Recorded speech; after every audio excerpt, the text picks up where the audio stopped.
Bismillahirrahmanirrahim.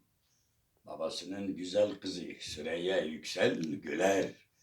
Kızımın ismini hocamın kızının Süreyya Yüksel'in ismiyle şereflendirdim ki hocalarım biliyorsun benim hayatımın bir parçalarıdırlar. Başta büyük İslam alimi Selahattin Yüksel Hoca Efendi.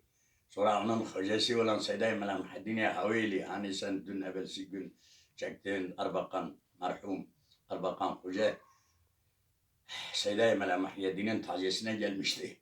Sağ iken de gelmişti, senin baban oradaydı. Şimdi oğlum Ali Abdurrahman Veysel Kıran'ında 80 üzerinde selam gönderiyorum. O Mala Abdurrahman da böyle götür getir babanı çektiğim ben böyle. Tam kitapları bu ben elimdeki İvret adını herden Dınav Kırda Beyt Efendi'ni Mala Muhammed Emine Dilberi'nin kitaplarıdır. Ben şu anda göstersem hepsini Osmanlıca kamış kalemle yazılmış. Hepsini hala kitap haline getiremedik. Kitap defalarca yere girmiş, yere çıkmış, yasaklıydı, tarihtir, Kürt tarihidir. Biz bunu tamamlayalım.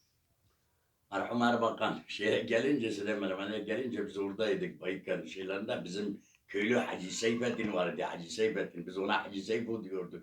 Sabahleyin erken namaza geliyordu. Fakirler erken sabah namazına kalkmak istemezlerdi. Bir tane valli bir arkadaşımız vardı. Bu ani olarak babam bunu anlatıyor. Böyle kendine böyle beyaz beyaz bir şey yorganların yüzlerini kendine şey diyordu. Sabahleyin caminin dışarıdaki kapının bile bir köşesine karanlıkta vaa diye çıkıyordu Hacı Seyfo'nun önünde, Hacı Seyfo'nun korksun diye erken gelmesin. Allah hepsini rahmet eylesin. Bu kadar uzaktan çekme, bile götür getir babam. Şey derken kızım Hacı Seyfo Erbakan Hoca'nın elini tutmuştu, böyle elini onun elinin arasına koymuştu. Hakikaten sen şimdi Erbakan Hoca mısın? Erbakan da merhum. İkiden bir valla Hacı Seyfo'nun ben Erbakan.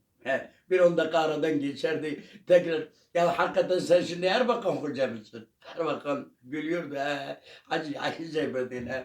Ben Erbakan Hoca'yım. Şimdi Mala Muhyiddin, Seyyid-i Muhammedine Haveli. Onunla Ebu Talib'le giriyorum hocalara. Abdülhakim'le, Abdülgafur'la. Kızım sıra kitapları medreselerde okudular. Ben